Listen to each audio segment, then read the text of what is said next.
So how long does it take to break down? Well, what you have to do is keep filling this up until the bin is full. And then when it's full, it's time for it to mature into compost. So all you have to do is turn it a couple of times a week with something like this, which we call a compost aerator, because you turn that in and lift, and that brings it up and brings air in. And then you want to add a little bit of water with the watering can, and make sure you test it. And if you were to squeeze a handful, you want to see 1 or 2 drops come out. If you pick it up and it's really soaking wet, it's too much water. And to change that, you just put in some shredded paper, okay? Or some, do the dance, do the carbon dance.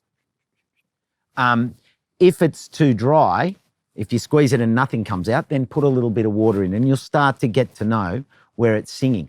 And that will take, to mature, depending on the season, it will take between 8 weeks and 10 weeks, okay, if you turn it at regularly.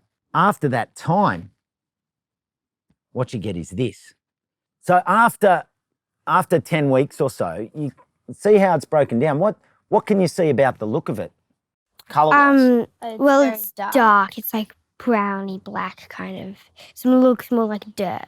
That's right. It looks like earth, but what can you still see in there? You can still see some leaves and And bits some of hay and paper. What about that? What do you think that is? corn. Yeah, that's right. That's a bit of corn. That will take a long time to break down. But look, that can go out in the garden as is. It doesn't have to be perfect because that goes under the mulch. So if you want to use your compost in your pot plants and you don't want those big chunks, what do you think you can do? You can get a sieve and sieve it. Yeah, that's right. So let's give that a go. So here's the sieve. If you want to hold that, and let's put this underneath and rest that on it. Oh, hang on, let me do like that. So put all that in there. And then carefully just do that over the top.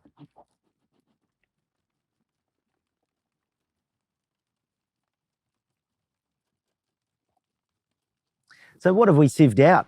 Well, there's a mango pip here. There's some eggshell, Yeah. There's a bit of broken avocado seed some twigs and branches. and a bit of corn. Yeah. Now that you can put back into the compost, and that will actually take some of those microbes back into your new compost. And underneath, let's have a look.